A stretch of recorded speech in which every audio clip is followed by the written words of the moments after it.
So the first, and the most important, I think, is really delivering modernized weapons on time and on budget to the Department of Defense. I mean, we've made many hundreds of modernized weapons over the time I've been in this job. The exact number, of course, is classified, but it's a pace that the NNSA hasn't worked at since the Cold War. And we got there.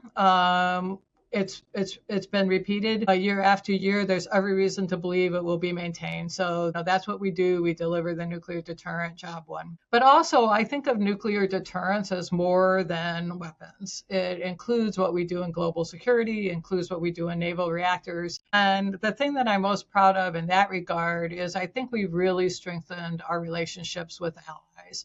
So, we were in a moment where there wasn't a lot of discussion with potential adversaries, but there was a lot of opportunities to work with allies as a result of the Ukraine conflict, among other things. So we've established, I think, stronger partnerships in nuclear security, especially with our NATO allies, but also with Japan and Korea, with Australia, with Ukraine and the surrounding countries. And so we spent a lot of time strengthening those relationships, and I think that will serve the United States well going forward.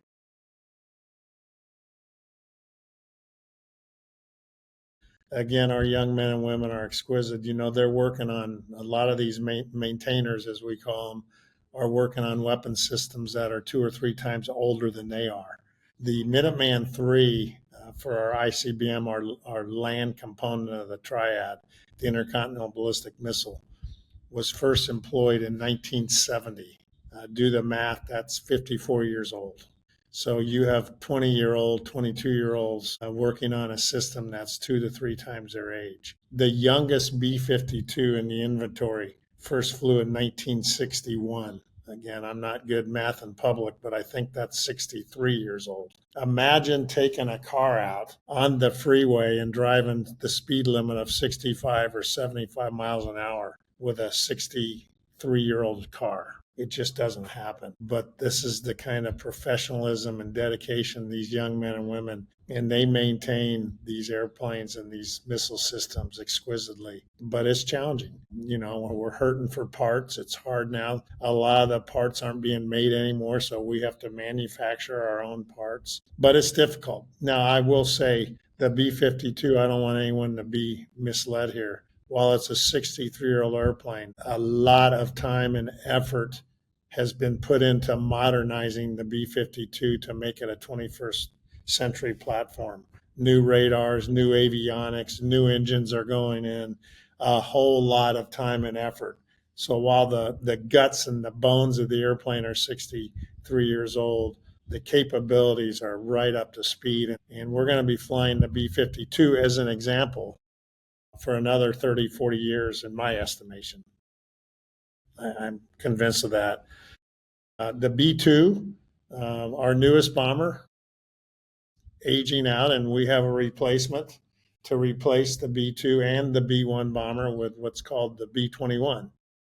And it's just around the corner, and that should be coming out. And again, that'll be the latest and greatest technology known to the universe. So,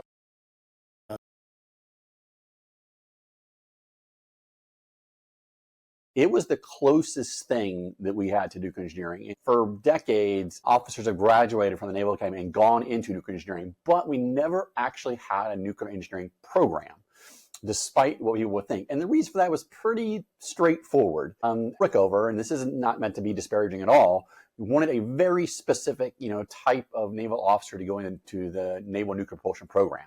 And he wanted to train them from the ground up. So there was just a little bit of opposition to establishing a nuclear engineering program at the Naval Academy. And the Navy's plan was, well, they were going to teach you everything you needed to know about nuclear engineering.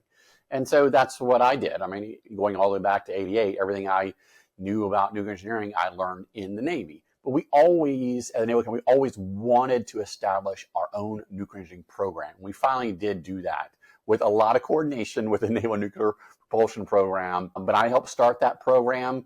There's always going to be strong interest at the Naval Academy in that program, even though it's not a huge major. It's A lot of graduates go into nuclear power. So it's a solid program that now allows officers to get a nuclear degree. And then they're not, believe it or not, they're not actually required to go into nuclear engineering. Most do, but they're not actually required. So that's kind of the quick history lesson, on how it developed. One of the things that we knew early on is we wanted to have the command on a base that had Air Force nuclear operations, fielded forces. So that's either ICBMs or B-52, because the command was set up with just the B-52s, not the B-1s. And, we can have some discussion about that, but that's how the command was ended up being structured and how the decisions were made. When you add that in, then you go through a basing process. So you look at all the bases that had those forces, and that's an external process. We, the Air Force, and particularly the folks that were working on the team, didn't really have any role in that process other than to advise them if they asked us some questions. So at some point in that process, Omaha, Nebraska had been added to the list of bases to look at. Omaha's and it's an awesome city. I ended up, my final command tour as the deputy commander was in Omaha, and frankly, one of the nicest places we've ever lived. But they did not have an operational unit there. So when you look at all the scoring criteria, and I don't recall all of it was, but I think it's what you'd reasonably expect. What's the size of the population? What's the available housing? What's the available labor pool to draw from to fill different positions? I think when you went through the scoring, Omaha clearly came out on top. Number two was Barksdale because of the large community here at Shreveport, Bossier City. But at the end of the day, Omaha should not have been in the mix to begin with, and that caused some hard feelings with the civic leaders up in Omaha, which was unfortunate. But I think where we ended up with the command was the right choice, and a choice that was made truly independent of any other influence.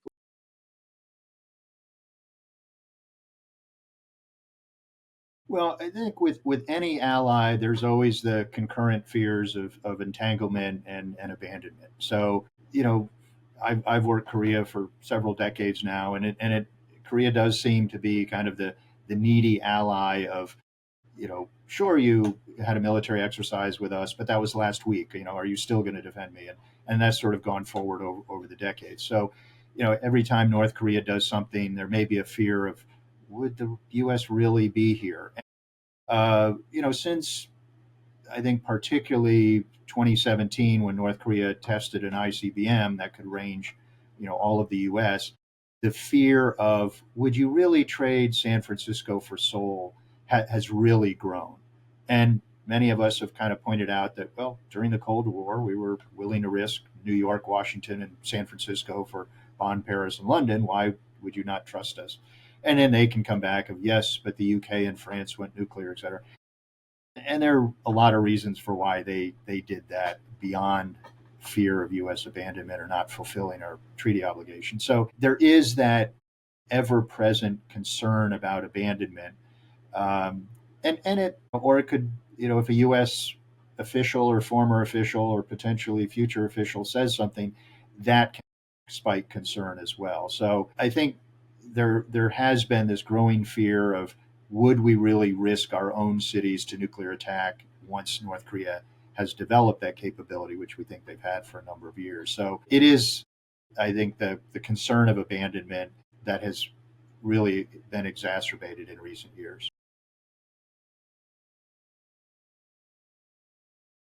Oh, one of the things that we realized in 2014 when we had the incident at Malmstrom with the cheating, one of the things we realized is we had the decision making and leadership at this weirdly abnormally high level. So we had flight commanders back then, but the flight commanders weren't allowed to be flight commanders. We had stripped that away, and eventually at most of the wings, your wing commander or group commander were making decisions that should have been made by captain, flight command. So one of the things that I probably love the most in our community is over the past 10 years, we have pushed decision making and true leadership, true authority and responsibility down to where it is supposed to be at the right level. So flight commanders now are making those flight commander decisions. The other thing we've done is they added assistant director of operations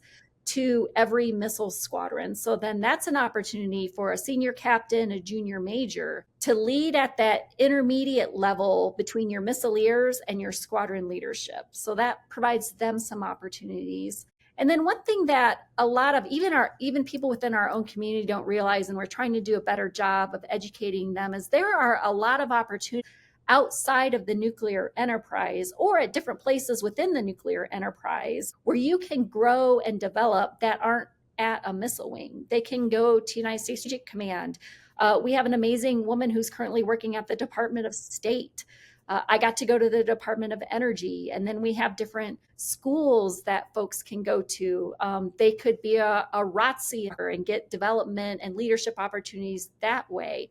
There's just a lot of things that people can go do. Defense Threat Reduction Agency, like there's just so many, but we need to make sure that we're telling that story so that way they know that, you know, they're not just going to be at 3 bases their whole lives, that we are going to send them other places so that way they're properly developed and get a host of experiences, because that's so important.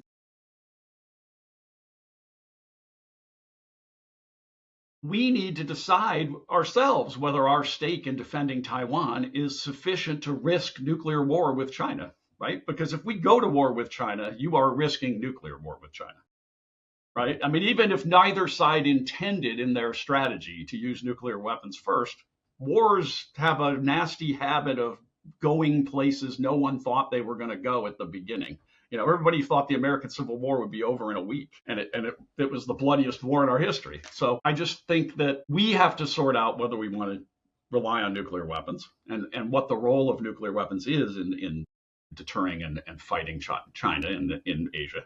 And it might be a war that's not over Taiwan.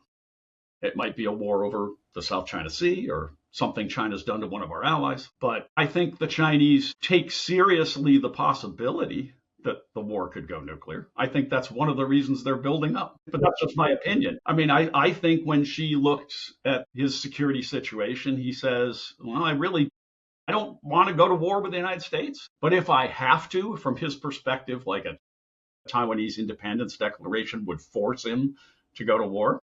If I have to go to war with the United States, I sure don't want to do it with only 2 kind of 1970s level weapons, right? I need an arsenal that looks something like the American arsenal to deter them from coercing us with nuclear weapons, right? Because when China didn't have nuclear weapons in the 50s, we coerced them with nuclear threats in the Korean War and in the Taiwan Strait.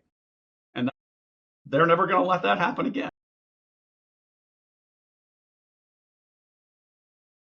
So absolutely not. I think resiliency means that it always keeps going no matter what. It's not that you rush stuff in after you've had a disaster to try to, and that's how some people define resiliency, not me, because you're losing lives, you know, while you're waiting for that communication to get back up and running. So to that end, even in a natural disaster, you know, it's really hard on networks. And one of the things that that you see, like, so you're trying to figure out, how do I make this stuff go so it never quits? Our next version of the node, which is going to come out later this year, is a small box about the size of an Xbox, like a video game console. And it's powered by a single 4x8 solar panel. And you can put this on a rooftop. So what you see every time there's a natural disaster like a flood, you always see rooftops. So we can entirely deploy and operate off the grid on a rooftop with this final version. And so we can proliferate really, really broadly, and you never have to lose communications. Even when everything else is down, this will continue to go. And I think that's a requirement in this day and age where we're at. You know, this is how people get services. Happy to do that. I think the most important thing for everyone to understand is that it is constantly evolving. It is evolving to meet the threat. So as the threat evolves, comes from new locations, new levels of intensity, new levels of sophistication, so does the DTRA response. But I'll give you a couple of examples. One, many people don't know that DTRA was on the front lines in terms of battling the Ebola outbreak in Africa, on the ground supporting the U.S. military, on the ground supporting local ministries of health and human services throughout the African continent. And we played a pivotal role in developing the different type of treatment methods that were brought to bear on that problem. As I mentioned earlier, a lot of people don't realize the role that DTRA played in responding to the disaster at Fukushima. I mean, you had literally tens of thousands of U.S. soldiers, airmen, Marine, naval officers, and their families in Japan. And you had a U.S. Forces Japan commander trying to figure out, how do I communicate this with my people? How do I help our Japanese allies respond to this? Well, they didn't have that capability. We had that at DTRA, as did our friends in the Department of Energy and elsewhere. I'm not saying we were the only ones on the ground, but we were there helping them. Similarly, a lot of people don't realize when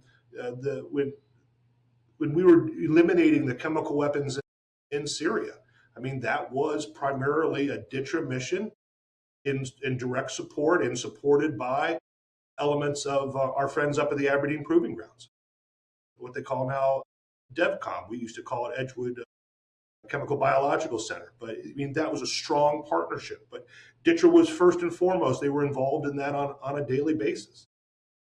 There's also been a number of different classified events and engagements that DTRA has participated in and contributed to. And it's really an incredibly diverse organization. I mean, it truly is one of those places, it's a great melting pot. I mean, you have tier one special forces operators, sitting down, working hand in hand with, microbiologists, nuclear physicists, planners. It really is one of those unique places where truly incredible and diverse solutions can be discovered and brought to bear on some of the most pressing threats to our country.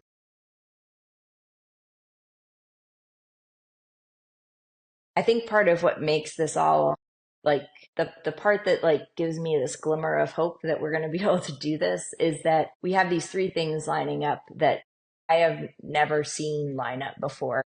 We have the need for submarines. No one is challenging the importance of our nuclear platforms and the importance of securing the seas and diplomatic partnerships that support that and all of those things. That is very clear, no matter where you are, that the Navy and the submarines specifically are strategically fundamental to our future here in terms of all the things we hold near and dear to us as a nation. We've got advocacy from very senior levels to just go do this, right? This is a really hard thing, and find the right partners and go, right? I told you how nervous I was about that commercial coming out. And it wasn't that we haven't had questions and needed to be accountable for things, but no one's asked us to stop and no one's asked us to slow down. And that is incredibly empowering and enabling for us to keep going and to get bigger and bolder.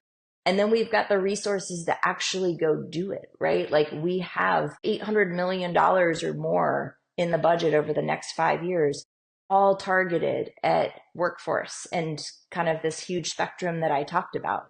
And the fact that we've got the national imperative, the advocacy, and the resources all kind of intersecting makes this doable.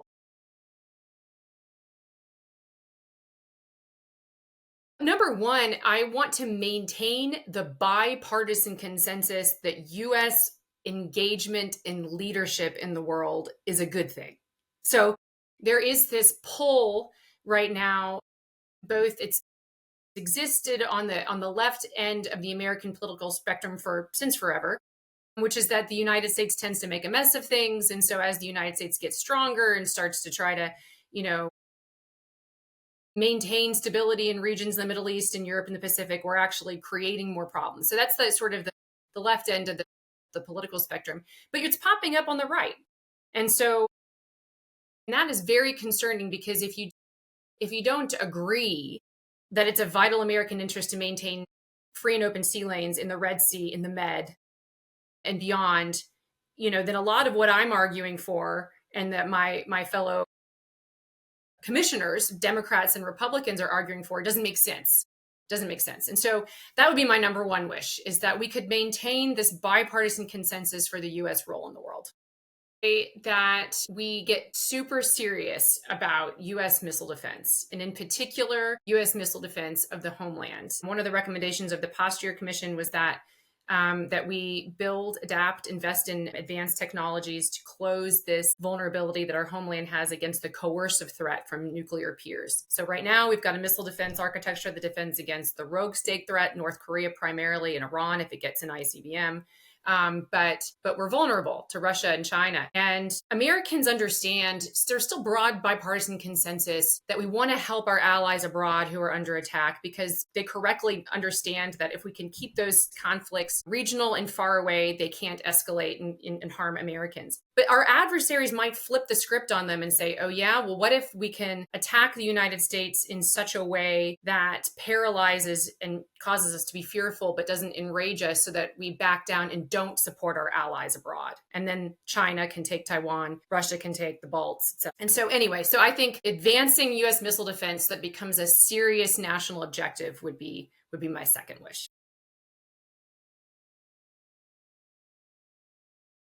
What we have here in Europe, I would describe those dual capable aircraft. So we have various air bases across Europe where those aircraft operate from. And as I mentioned earlier, we do have U.S. nuclear weapons that are located here in Europe, although we don't disclose where those locations are. But for the air bases that we have, there's been a number of investments that have been made with funding from across the Allies, so it's NATO common funding, to upgrade the security at those bases. So we've got improved fencing, camera systems put in place, weapon systems for the operators. And I can tell you from personal experience, having visited many of these different air bases, I've seen the response drills these guys have. I would not want to try to break onto one of those bases and do anything to damage those aircraft. We've got highly capable allies that guard those bases and the aircraft and the capabilities we have there. In part, again, because these are conventional aircraft, and so they're using them often. But, there were some incidents in the past where, there were some vulnerabilities at these bases, but a lot of those have been closed. So in a peacetime environment, we are very comfortable that our nuclear forces are safe and secure, and hence very credible that we can effect that mission if we need to. For the past 30 years, there were a number of other priorities here within NATO, and you well know what the different types of operations that were being conducted here and in other regions. And you're right, in the policy documents, sometimes it wasn't clear. But I think in the 2020 strategic concept, which is published and available online if anybody wants to take a look at it, also recent summit communiques, it's been very clear what the front site focus is, and that is Russia and also terrorist groups. But for us, though, when working in nuclear deterrence, we're more focused on Russia than anything else. I mean, that's really what our focus is here in Europe, especially with the theater capabilities that we have. And so that's really going to kind of inform a lot of the work that we're doing when we're looking across our posture and readiness from a deterrence and a defensive perspective, conventional and nuclear planning, the whole bit. So it really needs to kind of come together. And I tell you what, the folks down at SHAPE headquarters, where General Cavoli is the Supreme Allied Commander of Europe, are doing really great work to kind of look at how they can transform themselves into being a warfighting headquarters, making sure that the alliance, all the allies, are postured correctly to be able to deter any sort of Russian aggression. And that's not something that we can predict what that would be, and it's not necessarily going to be siloed or stovepiped. It could come in the cyber domain. It could come in the space domain. And so we need to really think through cross-domain types of integrated strategies for deterrence and how we'd be able to deter an attack. And then if that fails, how we can restore deterrence or be able to defend the territorial integrity of the alliance.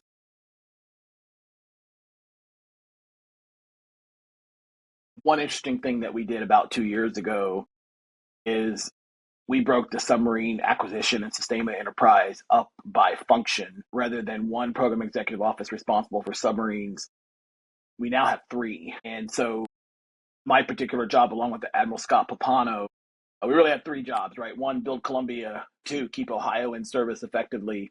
And the third job assigned by the SecNav in October of 21 was to lead the capability and capacity increase in the submarine industrial base.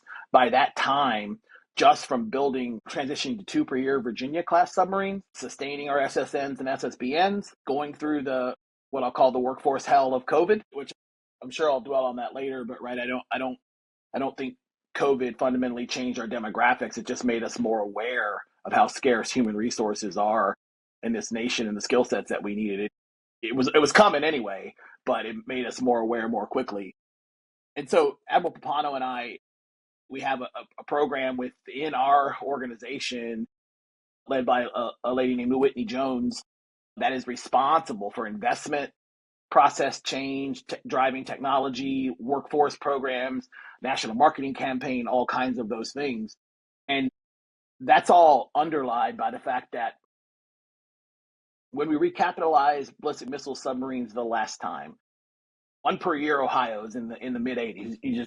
I oftentimes when I talk to folks, I say jump back 40 years, right? Put yourself in December of 1980, and we were a 36% manufacturing nation by gross domestic product. About 34 to 35% of our workforce was in manufacturing, and we were building, 2 different kinds of submarines, building aircraft carriers, building frigates and destroyers and cruisers, and still building sea lift ships and multiple different aircraft. And you look at that industrial base and how it was able to borrow from the commercial industrial base. And it's a stark difference from where we are 30 years hence from the end of the Cold War, where manufacturing as a percentage of GDP is about 12%. Our workforce is about 11% manufacturing. And here we are in that ramp to 1 per year ballistic missile submarine again, which we do build them more efficiently, but they're also more complex and still require lots of heavy industrial skills. So welders, machinists, non-destructive testing inspectors are all critical needs that we have to fill. And so we have a model that we built of like what we have to go do with recruiting across the nation. And just in new construction, we have to hire about 100,000 people over the next 10 years. And quite frankly, improve our attrition rates as well. And so we have a strategy to do that. Incredibly blessed to have the attention and funding of the Pentagon and Congress to go after this. And really, I think we've set some benchmarks in how we go get the workforce we need, how we train them and retain them. We've got some programs that are frankly coming to scale. Simultaneously and very much related to that, we're not just going to magically become a manufacturing nation again overnight, and we have to adapt technology as well, right? Our potential competitive advantage is advanced manufacturing. I talk very frequently about the idea that metal additive manufacturing is here. It is not a thing of the future. And to get to the capability and capacity we need for metal forming that we had back in the 80s, we've got to be able to go to metal additive manufacturing at scale.